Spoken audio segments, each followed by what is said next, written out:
नमस्कार, आप देख रहे हैं के न्यूज नेशनल और मैं हूं आपके साथ में शोभित पाठक। तो रुक करते हैं महत्वपूर्ण सुर्खियों पर। कोविड-19 के ओमिक्रॉन वेरिएंट के बढ़ते मामलों के बीच प्रधानमंत्री नरेंद्र मोदी आज मंत्रिपरिषद की बैठक करेंगे। महाराष्ट्र विधानसभा में शिवसेना के विधायकों ने सोमवार को मांग उठाई कि भारतीय जनता पार्टी के विधायक नितेश राणे को राज्य के पर्यावरण मंत्री आदित्य ठाकरे के साथ अनुचित आचरण के लिए निलंबित किया जाए। मध्य प्रदेश में अभी पंचायत चुनाव नहीं होंगे। राज्य निर्वाचन आयोग ने मंगलवार को कानूनी सलाह लेने के बाद चुनाव को निरस्त करने का फैसला लिया। पंजाब में कोरोना के ओमिक्रॉन वेरिएंट का सरकार ने चुनावी इलाज कर दिया है। चुनावी रैलियों पर सवाल खड़े ना हो इसलिए कोविड टेस्ट 3 गुना बढ़ाने के बजाय 3 गुना कम कर दिए गए हैं। और करीब 35 साल बाद कांग्रेस छोड़ भाजपा में शामिल हुए कादिया से कांग्रेसी एमएलए फतेहजंग सिंह बाजवा ने बड़ा खुलासा किया है। कोविड-19 के ओमिक्रॉन वेरिएंट के बढ़ते मामलों के बीच प्रधानमंत्री नरेंद्र मोदी आज मंत्रिपरिषद की बैठक करेंगे। सूत्रों के मुताबिक मंत्रिपरिषद की यह बैठक आज शाम 4 बजे होने की उम्मीद है। रिपोर्ट के मुताबिक इस बैठक में सभी मंत्रियों के शामिल होने की भी उम्मीद है। बताया जा रहा है कि बैठक में उत्तर प्रदेश और पंजाब में अगले साल होने वाले विधानसभा चुनाव को लेकर चर्चा भी हो सकती है। प्रधानमंत्री नरेंद्र मोदी ने पिछले गुरुवार को बुलाई गई एक उच्च स्तरीय बैठक में कोरोना महामारी की स्थिति का जायजा लिया था। इस दौरान पीएम ने अधिकारियों से ओमिक्रॉन प्रसार के बीच अधिक सतर्कता बनाए रखने के लिए निर्देश भी दिए थे।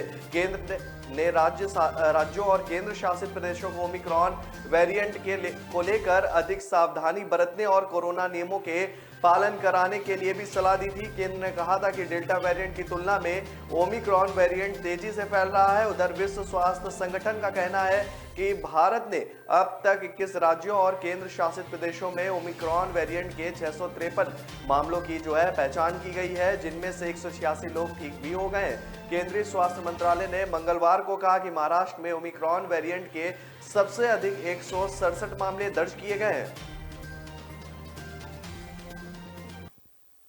महाराष्ट्र विधानसभा में शिवसेना के विधायकों ने सोमवार को मांग उठाई है कि भारतीय जनता पार्टी के विधायक नितेश राणे को राज्य के पर्यावरण मंत्री आदित्य ठाकरे के साथ अनुचित आचरण के लिए निलंबित किया जाए। इसके बाद सदन की कार्रवाई कुछ देर के लिए स्थगित भी कर दी गई है। प्रश्नकाल के बाद शिवसेना विधायक सुहास कांदे ने यह मुद्दा उठाया। उन्होंने आरोप लगाया कि पिछले सप्ताह राणे जब विधान भवन परिसर में बैठे थे तब उन्होंने भवन के भीतर जा रहे ठाकरे की ओर देखकर म्याऊं की आवाज निकाली।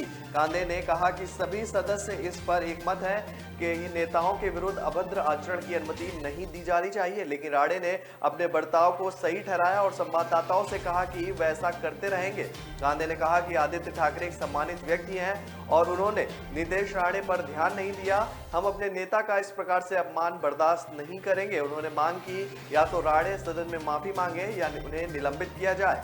शिवसेना विधायक सुनील प्रभु ने कांदे का समर्थन किया है। पार्टी के एक अन्य सदस्य भास्कर जाधव ने मांग उठाई है कि राणे को विधानसभा की सदस्यता से स्थायी तौर पर निलंबित कर देना चाहिए। शिवसेना सदस्यों की नारेबाजी और हंगामे के चलते सदन के पीठासीन अधिकारी ने 10 मिनट के लिए विधानसभा की कार्रवाई को स्थगित कर दिया। गौरतलब है कि नितेश राणे केंद्रीय मंत्री नारायण राणे के बेटे हैं। मध्य प्रदेश में अभी पंचायत चुनाव नहीं होंगे। राज्य निर्वाचन आयोग ने मंगलवार को कानूनी सलाह लेने के बाद चुनाव को निरस्त करने का फैसला कर लिया। सचिव राज्य निर्वाचन आयोग बीएस जामोद ने कहा है कि कानूनी राय के बाद राज्य निर्वाचन आयुक्त ने पंचायत चुनाव की पूरी प्रक्रिया को ही निरस्त कर दिया है। आयोग ने कहा है कि जिन कैंडिडेट ने नामांकन के साथ जमानत राशि जमा की है उन्हें यह राशि वापस दे दी जाएगी। इस फैसले के लिए आयोजित बैठक में जामोद के अलावा राज्य निर्वाचन आयुक्त बंसल प्रताप सिंह, प्रमुख सचिव पंचायत एवं ग्रामीण विकास उमाकांत उमराव सहित अन्य अधिकारी भी मौजूद रहे। आपको बता दें कि आयोग में सोमवार को 3 बार बैठकें हुई थी। इस दौरान आयोग के अधिवक्ता सिद्धार्थ सेठ का लीगल ओपिनियन अफसरों को मिला था, लेकिन 2 अन्य वकीलों की कानूनी सलाह नहीं मिल पाई थी। इसकी वजह से मंगलवार तक के लिए फैसला टाल दिया गया था। आयोग ने पंचायत राज एवं ग्राम स्वराज संशोधन अध्यादेश 2021 के आधार पर 4 दिसंबर को पंचायत चुनाव का कार्यक्रम घोषित किया था। इसमें वर्ष 2019 में पंचायतों के परिसीमन को निरस्त करके पुराने आरक्षण के आधार पर चुनाव कराए जा रहे थे, जिसे विभिन्न याचिकाकर्ताओं द्वारा न्यायालयों में चुनौती दी गई थी। इसी याचिका पर सुनवाई के दौरान सुप्रीम कोर्ट ने अन्य पिछड़ा वर्ग के लिए आरक्षित पदों के चुनाव पर रोक लगाते हुए शेष प्रक्रिया को जारी रखने के आदेश दिए थे। पंजाब में कोरोना के ओमिक्रॉन वेरिएंट का सरकार ने चुनावी इलाज ढूंढ लिया है। चुनावी रैलियों पर सवाल खड़े ना हो, इसलिए कोविड टेस्ट 3 गुना बढ़ाने के बजाय 3 गुना कम कर दिए गए। कुछ दिनों पहले ही 25 से 30 हजार टेस्ट किए जा रहे थे, जो अब घटकर 10 हजार से भी कम हो चुके हैं, जिससे पंजाब में तीसरी लहर का खतरा और भी बढ़ गया है। यह बात अलग है कि लोगों को आंखों में धूल झोंकने के बाद कागजी पाबंदियां जरूर लगाई जा रही हैं। हालांकि सरकार का कहना है कि टेस्ट में कमी जिला स्तर पर हो रही है। इस बारे में सिविल सर्जनों को कड़ी हिदायत भी दी जाएगी। पंजाब के लिहाज से यह लापरवाही संवेदनशील है, क्योंकि बड़ी संख्या में पंजाबी विदेशों में रहते हैं, जो अक्सर पंजाब आते जाते रहते हैं। सरकार के इस खेल के बीच चिंता की बात यह है कि पंजाब में कोरोना के मरीज लगातार बढ़ रहे हैं और 23 दिसंबर को एक्टिव केस 314 थे, जो अब 28 दिसंबर तक बढ़कर 390 हो चुके हैं। यानी इस दौरान 76 मरीज बढ़ चुके हैं। पंजाब में इस वक्त इन एक्टिव केसों में 33 मरीज ऐसे हैं जो ऑक्सीजन या आईसीयू जैसे लाइफ सेविंग सपोर्ट पर हैं। करीब 35 साल बाद कांग्रेस छोड़ भाजपा में शामिल हुए कादिया से कांग्रेसी एमएलए फतेह जंग सिंह बाजवा ने बड़ा खुलासा किया है।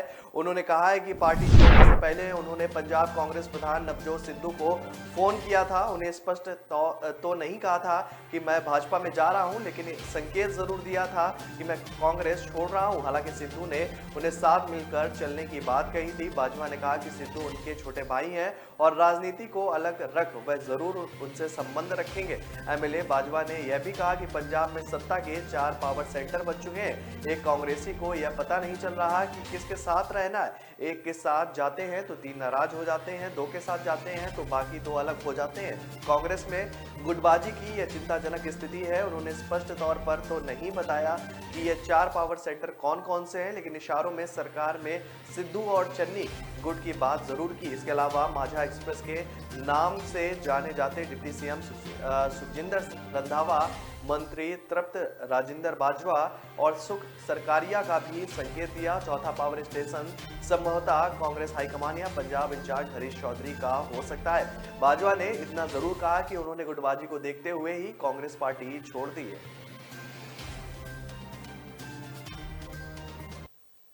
ब्रेक पर जाने से पहले रुक करते हैं अब तक की बड़ी सुर्खियों पर। कोविड-19 के ओमिक्रॉन वेरिएंट के बढ़ते मामलों के बीच प्रधानमंत्री नरेंद्र मोदी आज मंत्रिपरिषद की बैठक करेंगे। महाराष्ट्र विधानसभा में शिवसेना के विधायकों ने सोमवार को मांग उठाई कि भारतीय जनता पार्टी के विधायक नितेश राणे को राज्य के पर्यावरण मंत्री आदित्य ठाकरे के साथ अनुचित आचरण के लिए निलंबित किया जाए। मध्य प्रदेश में अभी पंचायत चुनाव नहीं होंगे। राज्य निर्वाचन आयोग ने मंगलवार को कानूनी सलाह लेने के बाद चुनाव को निरस्त करने का फैसला लिया। पंजाब में कोरोना के ओमिक्रॉन वेरिएंट का सरकार ने चुनावी इलाज कर दिया है। चुनावी रैलियों पर सवाल खड़े ना हो, इसलिए कोविड टेस्ट 3 गुना बढ़ाने के बजाय 3 गुना कम कर दिए गए हैं। और करीब 35 साल बाद कांग्रेस छोड़ भाजपा में शामिल हुए कादिया से कांग्रेसी एमएलए फतेह जंग सिंह बाजवा ने बड़ा खुलासा किया है। हथेली पे रख ले है नहीं नवेली, तू लाखों संभाले चला चल चला चल, तू मीठे पलों को बांटे चला चल, उम्र को तू पल पल भुलाता चला चल। ये बातें नहीं है सपने किसी के, तू नाजों से पाले चला चल चला चल। सफर है जो लंबा, होठों पे अपने एक नगमा सजाए चला चल चला चल। First traveler. Celebrate every journey. Break के बाद फिर स्वागत है आपका। रुक करते हैं आगे की खबरों पर। रायपुर की धर्म संसद में महात्मा गांधी को गाली देने से उठे विवाद में ऑल इंडिया मजलिस ए इत्तेहादुल मुसलमीन के अध्यक्ष असुद्दीन ओवैसी भी कूद पड़े हैं। हैदराबाद से सांसद ओवैसी ने सोशल मीडिया पर धर्म संसद को नरसंहारी सम्मेलन बताते हुए कांग्रेस को इन सब के लिए जिम्मेदार ठहराया है। उन्होंने कहा है कि सम्मेलन में गांधी के खिलाफ कही गई बातों का विरोध हुआ है, एफआईआर दर्ज हुई है, लेकिन मुसलमानों के खिलाफ जो कुछ कहा गया है उसकी अनदेखी की गई है। असुद्दीन ओवैसी ने लिखा कि रायपुर के नरसंहारी सम्मेलन में कालीचरण ने गांधी जी को गाली दी और गोडसे की तारीफ की। इस बात पर आपत्ति जताते हुए राम सुंदर रूट कर सम्मेलन से चले गए। राम सुंदर छत्तीसगढ़ गौ सेवा आयोग के अध्यक्ष हैं और इनका कैबिनेट रैंक है। ये धर्म संसद के मुख्य संरक्षक हैं। सम्मेलन कांग्रेस के बिना मुमकिन ही नहीं था। राम सुंदर के संरक्षण में न सिर्फ महात्मा गांधी को गाली दी गई बल्कि ये भी कहा गया कि इस्लाम का मकसद राष्ट्र पर कब्जा करना है। ओवैसी ने कहा कि कालीचरण चाहते हैं कि सांसद, विधायक, मंत्री, प्रधानमंत्री ऐसा होना चाहिए जो कट्टर हिंदुत्ववादी हो। लोगों के वोट न देने की वजह से देश में इस्लाम हावी होगा। लोगों को ज्यादा से ज्यादा वोट देना चाहिए और ऐसा राजा चुनना चाहिए जो कट्टर हिंदुत्ववादी हो, चाहे राजनीतिक दल कोई भी हो। क्या राम सुंदर को यह बयान आपत्तिजनक नहीं लगा? क्या ये बयान निंदनीय नहीं है? जब कालीचरण यह भाषण दे रहा था तो दर्शकों के बीच कांग्रेस नेता प्रमोद दुबे, भाजपा नेता सच्चिदानंद उपासने और नंद कुमार राय भी मौजूद थे। किसी ने अपनी चुप्पी क्यों नहीं तोड़ी? सुप्रीम कोर्ट ने कहा है कि कोई बीमाकर्ता पॉलिसी जारी होने के बाद प्रस्ताव फॉर्म बीमा धारक द्वारा बताई गई मौजूदा चिकित्सीय स्थिति का हवाला देकर किसी दावे को खारिज नहीं कर सकता है। Justice D.Y.. चंद्रचूड़ और जस्टिस बी.वी. नागरत्न की पीठ ने यह भी कहा है कि प्रस्तावक का कर्तव्य है कि वह बीमाकर्ता को दी जाने वाली जानकारी में सभी महत्वपूर्ण तथ्यों का खुलासा करे। यह माना जाता है कि प्रस्तावक प्रस्तावित बीमा से संबंधित सभी तथ्यों और परिस्थितियों को जानता है। न्यायालय ने आगे कहा कि हालांकि प्रस्तावक केवल वही प्रकट कर सकता है जो उसे ज्ञात है, लेकिन प्रस्तावक का प्रकटीकरण कर्तव्य उसके वास्तविक ज्ञान तक ही सीमित नहीं है। यह उन भौतिक तथ्यों तक भी विस्तारित है जो कामकाज की सामान्य प्रक्रिया में उसे जानना चाहिए। पीठ ने हाल के एक फैसले में कहा कि एक बार बीमा धारक की चिकित्सा स्थिति का आकलन करने के बाद पॉलिसी जारी कर दी जाए तो बीमाकर्ता मौजूदा चिकित्सा स्थिति का हवाला देते हुए दावे को अस्वीकार नहीं कर सकता है। जिस बीमा धारक ने प्रस्ताव फॉर्म में बताया था, शीर्ष अदालत मनमोहन नंदा द्वारा राष्ट्रीय उपभोक्ता निवारण आयोग के एक आदेश के खिलाफ दायर एक अपील पर सुनवाई कर रही थी, जिसमें अमेरिका में हुए चिकित्सा खर्च के लिए दावा करने संबंधी उनके आवेदन को खारिज कर दिया गया था। कानपुर के धनकुबेर नाम से इन दिनों सुर्खियां बटोर रहे इत्र व्यापारी पीयूष जैन के कन्नौज स्थित पैतृक घर पर छापा अब पूरा हो चुका है। डीजीजीआई की टीम पीयूष जैन के पैतृक घर से वापस चली गई। इसके बाद पीयूष जैन के बेटे प्रत्युष ने घर में ताला लगाया और फिर उसे डीजीजीआई टीम अपने साथ ले गई। इस दौरान उसके हाथ में 8 गत्तों और झोलों में इकट्ठा किए गए कंपाउंड के सैंपल थे। सूत्रों ने बताया कि ये सैंपल जांच के लिए लैब भेजे जाएंगे। इस दौरान डीजीजीआई के additional director Zakir Hussain media से बातचीत में उन्होंने बताया कि हमने अपना पंचनामा पूरा कर लिया है। यहाँ मिला सोना हमें डीआरआई को सौंप दिया है। इसके अलावा 19 करोड़ रुपए की नकदी मिली है जिसे एसबीआई में डिपॉजिट कराया गया है। उन्होंने कहा कि उच्च अधिकारियों के मुताबिक यह अब तक की सबसे बड़ी कैश बरामद की है। आपको बता दें कि कन्नौज में सदर कोतवाली क्षेत्र के छिपट्टी मोहल्ला में ही पीयूष जैन का घर है, जहां पिछले 5 दिनों से सर्च ऑपरेशन चल रहा था। जब नोटों की गिनती पूरी हुई और इसे एसबीआई ब्रांच भेजने के लिए गाड़ी मंगवाई गई तो इन 5 बक्सों को लोड करते वक्त लोगों का हुजूम दिखा। इतना नहीं, जो लोग बक्से को गाड़ी पर चढ़ा रहे थे उन्हें भी काफी मशक्कत करनी पड़ी। मुख्यमंत्री योगी आदित्यनाथ बुधवार को 2 दिवसीय दौरे पर गोरखपुर आ रहे हैं। इस दौरान वे water sports complex Gorakhpur Nagar Nigam के नए सदन भवन, 3 ITI और 1 पॉलिटेक्निक विश्वविद्यालय में छात्रावास, महानगर की दूसरी मल्टी लेवल पार्किंग, ठोस अपशिष्ट प्रबंधन, सीवरेज सिस्टम, पेयजल, सड़क नाली आदि समेत पूरे जनपद को सैकड़ों विकास परियोजनाओं की सौगात देंगे। सीएम योगी बुधवार शाम 4 बजे नगर निगम के नए पंचायत मंजिला सदन भवन का लोकार्पण करने के साथ करीब 520 करोड़ रुपए के विकास कार्यों का लोकार्पण व शिलान्यास भी करेंगे। इनमें 360.45 करोड़ रुपए की लागत वाली 154 परियोजनाओं का शिलान्यास व 159 करोड़ रुपए से पूर्ण हुई 109 परियोजनाओं का लोकार्पण भी शामिल है। नगर निगम के नवीन सदन भवन परिसर में ब्रह्मलीन महंत अवेदानंद की प्रतिमा भी स्थापित की गई है। सीएम योगी अपने गुरुदेव की इस प्रतिमा का भी अनावरण करेंगे। वहीं गुरुवार को मुख्यमंत्री योगी आदित्यनाथ राम गढ़ताल क्षेत्र में बने विश्व स्तरीय वाटर स्पोर्ट्स कॉम्प्लेक्स का भी शुभारंभ करेंगे। छत्तीसगढ़ के मुख्यमंत्री भूपेश बघेल ने चुनाव आयोग की विश्वसनीयता पर सवाल उठाते हुए मंगलवार को कहा है कि क्या भारतीय जनता पार्टी उत्तर प्रदेश में चुनाव टालने के लिए षड्यंत्र कर रही है। बघेल ने रायपुर में संवाददाताओं से कहा कि निर्वाचन आयोग ने देश भर के स्वास्थ्य सचिवों की बैठक की है और वह किस निष्कर्ष पर पहुंचे हैं मैं नहीं बता सकता। उन्होंने कहा कि एक तरफ पश्चिम बंगाल में लोगों की मौत हो रही है और लगातार चुनाव कराया जा रहा था। इस दौरान मांग की गई थी कि चुनाव एक ही चरण में करा दिया जाए, लेकिन इसे नहीं माना गया। आज ओमिक्रॉन के इक्का दुक्का मामले हैं, फिर भी योगी इतना घबराए हुए हैं। क्या बीजेपी चुनाव टालने के लिए षड्यंत्र तो नहीं कर रही है? उत्तर प्रदेश के चुनाव को लेकर घबराई हुई तो नहीं है कि ऐसे में कहीं जो कयास लग रहे हैं परिणाम उसके उलट ना आ जाए। मुख्यमंत्री ने कहा कि सबकी निगाहें निर्वाचन आयोग पर हैं, वह क्या निर्णय लेता है। वैसे भी निर्वाचन आयोग की विश्वसनीयता अब संदिग्ध हो गई है, इसलिए कि यह स्वतंत्र संस्था है और जब आयोग प्रमुख को प्रधानमंत्री कार्यालय से मीटिंग के लिए बुलाया जाए और वह मीटिंग में शामिल हो तो फिर उसकी स्वतंत्रता पर प्रश्नवाचक चिन्ह तो लगेगा ही। ऐसी स्थिति में वही होगा जो पीएमओ कहेगा। ब्रेक पर जाने से पहले रुक करते हैं अब तक की बड़ी सुर्खियों पर। कोविड-19 के ओमिक्रॉन वेरिएंट के बढ़ते मामलों के बीच प्रधानमंत्री नरेंद्र मोदी आज मंत्रिपरिषद की बैठक करेंगे।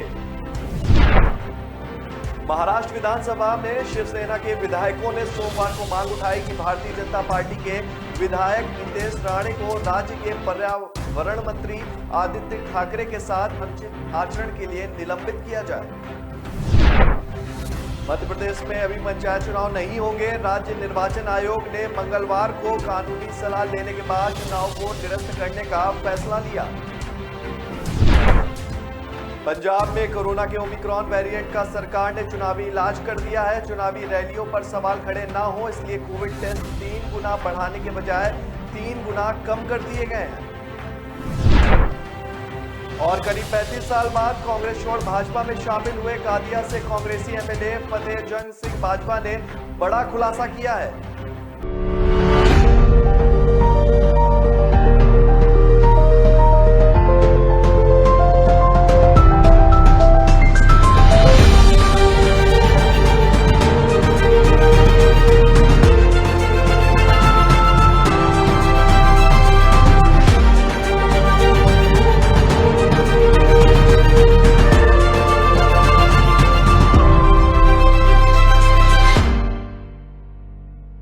ब्रेक के बाद फिर स्वागत है आपका। रुक करते हैं आगे की खबरों पर। प्रदेश में बेरोजगार युवाओं को 1 जनवरी से नए रूप में बेरोजगारी भत्ता मिलने जा रहा है, लेकिन रोजगार विभाग ने अभी तक न ऑनलाइन पोर्टल बनाया है और न ही इंटर्नशिप के लिए विभागों को कोई लिस्ट भेजी है। 2019 से योजनाओं में 2.59 लाख बेरोजगारों को ही भत्ता मिला है। अब करीब 3.50 लाख पेंडिंग पड़े हुए और अब 1 जनवरी से जो सरकारी विभागों में 4 घंटे काम नहीं करेंगे या 3 महीने का कौशल परीक्षण नहीं लेंगे तो उनका भत्ता रुक जाएगा। हालांकि विभाग का कहना है कि इतनी बड़ी संख्या में एक साथ ट्रेनिंग कराना संभव नहीं है। अलग अलग पेज में ट्रेनिंग कराई जाएगी। अब 1 जनवरी से भत्ता लेने के इच्छुक बेरोजगार इंटर्नशिप के लिए कम रुचि दिखा रहे हैं। गौरतलब है कि 1 जनवरी से बेरोजगारी भत्ता 1.60 लाख की बजाय 2 लाख युवाओं को दिया जाएगा, बशर्ते उन्हें 3 महीने का कौशल प्रशिक्षण और भत्ता लेने की अवधि तक रोजाना सरकारी कार्यालयों में 4 घंटे काम करना होगा। भत्ते में 1,000 रुपए की बढ़ोतरी भी की जाएगी। अब तक मिला 2.59 लाख को अब तक बांटे गए 1,215 करोड़ लाभान्वित पुरुष और 1.51 लाख लाभान्वित महिला हैं, जिन्हें अभी तक ये दिया जाना है।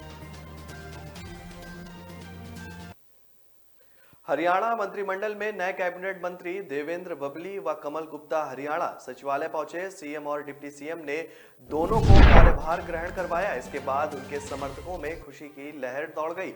दोनों नवनिर्वाचित मंत्री बुधवार से अपना कार्यालय में उन्होंने आना शुरू कर दिया है और सरकार में अब कुल 14 मंत्रिमंडल सदस्य हो गए। नवनियुक्त मंत्री देवेंद्र बबली को हरियाणा सचिवालय की 7वें फ्लोर पर कमरा नंबर 40 और कमल गुप्ता को 8वें फ्लोर पर कमरा नंबर 25 दिया गया है। अभी तक दोनों को विभाग नहीं दिए गए हैं। विभाग आने वाले दिनों में दिए जा सकते हैं। कमल गुप्ता को वित्त विभाग और देवेंद्र बबली को खाद्य आपूर्ति विभाग मिलने के आसार है। वित्त विभाग सीएम के पास है और खाद्य आपूर्ति विभाग डिप्टी सीएम के पास है। सीएम के पास मौजूदा समय में करीब 15 और डिप्टी सीएम के पास करीब 12 विभाग हैं। देवेंद्र बबली के मंत्री बनने के बाद डिप्टी सीएम दुष्यंत चौटाला के साथ उनके आवास पर पहुंचे, वहां पार्टी की मीटिंग में शामिल हुए। आपको बता दें कि बबली 2019 विधानसभा चुनाव में भाजपा के तत्कालीन प्रदेश अध्यक्ष सुभाष बराला को हराकर विधानसभा पहुंचे हैं। विधानसभा चुनाव 2019 में देवेंद्र बबली 52,302 वोट के बड़े अंतर से जीतकर पहली बार विधायक बने। इस चुनाव में बबली ने कुल 1,0752 वोट प्राप्त किए थे। इससे पहले वर्ष 2014 के विधानसभा चुनाव में इन्होंने आजाद उम्मीदवार के तौर पर चुनाव लड़ा था और करीब 39,000 वोट हासिल किए थे। मंगलवार को जिला मुख्यालय के सरयू प्रसाद अग्रवाल स्टेडियम में यादव समाज के तत्वाधान में आयोजित गीता जयंती व वार्षिक सम्मेलन कार्यक्रम में पहुंचे सीएम भूपेश बघेल ने कहा कि कालीचरण के मामले पर एक भी भाजपाई का निंदा वाला बयान अभी तक क्यों सामने नहीं आया है। भाजपाई कभी गोडसे मुर्दाबाद नहीं कह सकते। गोडसे इनके दिलों में बसते हैं और उनकी मंशा भी वही है। वे दिखावे के लिए महात्मा गांधी की जय बोलते हैं। कालीचरण के ऊपर विधि सम्मत कार्रवाई की जानी चाहिए। सीएम ने कहा कि जीवन भर गौ माता की सेवा करने वाले यादव समाज की लगातार अनदेखी की गई है, लेकिन हमने इन्हें आर्थिक समृद्ध किया है। इससे पहले संजारी बालोद विधायक संगीता सिन्हा ने पाररास में ओवरब्रिज की मांग भी उठाई थी। दरअसल विधायक जब सीएम के कार्यक्रम में शामिल होने के लिए आ रही थी तो पाररास क्रॉसिंग पर फाटक बंद मिला। उनकी मांग का संसदीय सचिव और गुंडरदेही विधायक कुंवर सिंह निषाद ने समर्थन किया था। श्रीनगर के हैदरपुरा में 15 नवंबर की शाम को हुए एनकाउंटर की जांच कर रही विशेष जांच टीम ने सुरक्षा बलों को क्लीन चिट दे दी है। जम्मू कश्मीर पुलिस की एसआईटी ने मंगलवार को कहा कि एनकाउंटर में मारे गए आम नागरिक की जान पाकिस्तानी आतंकी ने ली थी, जबकि आतंकियों का शरण स्थल बनी बिल्डिंग के मालिक अल्ताफ भट्ट को उन्होंने ह्यूमन शील्ड की तरह इस्तेमाल किया। इस दौरान आतंकियों की तरह से की जा रही फायरिंग का सुरक्षा बलों की तरफ से जवाब दिया गया। भट्ट और डॉक्टर मुदासिर गुल की मौत इस फायरिंग में हो गई थी। इस एनकाउंटर में पाकिस्तानी आतंकी समेत 4 लोगों की मौत हुई थी। मृतकों के परिवार वालों का आरोप था कि अल्ताफ भट्ट और डॉक्टर मुदासिर गुल को पुलिस ने जानबूझकर मारा है। वहीं पुलिस ने दोनों पर आतंकियों का मददगार होने का भी आरोप लगाया था। एनकाउंटर पर सवाल उठने के बाद इसकी जांच की जिम्मेदारी एसआईटी को दी गई थी। मंगलवार को एसआईटी के इंचार्ज डीआईजी सुजीत कुमार सिंह ने इस मामले को लेकर मीडिया से बातचीत की। उन्होंने बताया कि बिल्डिंग मालिक अल्ताफ भट्ट को पाकिस्तान के आतंकियों ने मानव ढाल की तरह इस्तेमाल किया था। एनकाउंटर के दौरान क्रॉस फायरिंग में उनकी मौत हुई थी। वहीं डॉक्टर मुदासिर गुल को विदेशी आतंकी ने मार दिया था और इसके साथ ही स्थानीय आतंकी आमिर मागरे विदेशी आतंकी का करीबी सहयोगी था, जो उसके साथ एनकाउंटर में मारा गया। बॉलीवुड सिंगर बादशाह के साथ बचपन का प्यार गाने से सुर्खियों में आया सहदेव दिड़दो सड़क हादसे में गंभीर रूप से घायल हो गया। सहदेव के सिर पर गंभीर चोट आई है। उनका इलाज डिमरापाल के मेडिकल कॉलेज में चल रहा है। अस्पताल अधीक्षक डॉक्टर टिंकू सिंह ने बताया कि सहदेव की स्थिति फिलहाल ठीक है, वह अभी होश में है और परिवार वालों से बात भी कर रहा है। सुकमा जिला अस्पताल में प्राथमिकी उपचार के बाद उसे बेहतर इलाज के लिए जगलपुर और डिमरापाल मेडिकल कॉलेज के लिए रेफर कर दिया गया। सहदेव का हाल जानने के लिए सुकमा के कलेक्टर विनीत नंदवार और एसपी सुनील शर्मा भी जिला अस्पताल पहुंच गए। सहदेव अपने परिचित के साथ बाइक पर सवार होकर सुकमा जिला मुख्यालय में कहीं जा रहा था। इस बीच जिले के शबरी नगर में बाइक अनियंत्रित होकर दुर्घटनाग्रस्त हो गई, जिससे सहदेव गंभीर रूप से घायल हो गया। मौके पर मौजूद लोगों ने फौरन सहदेव को जिला अस्पताल पहुंचाया। सहदेव के साथ उनके परिचित बाइक चला रहे थे, उन्हें मामूली चोटें आई हैं। सुकमा के कलेक्टर विनीत नंदवार ने बताया कि अपने परिवार वालों के साथ अब वो बात भी कर सकता है।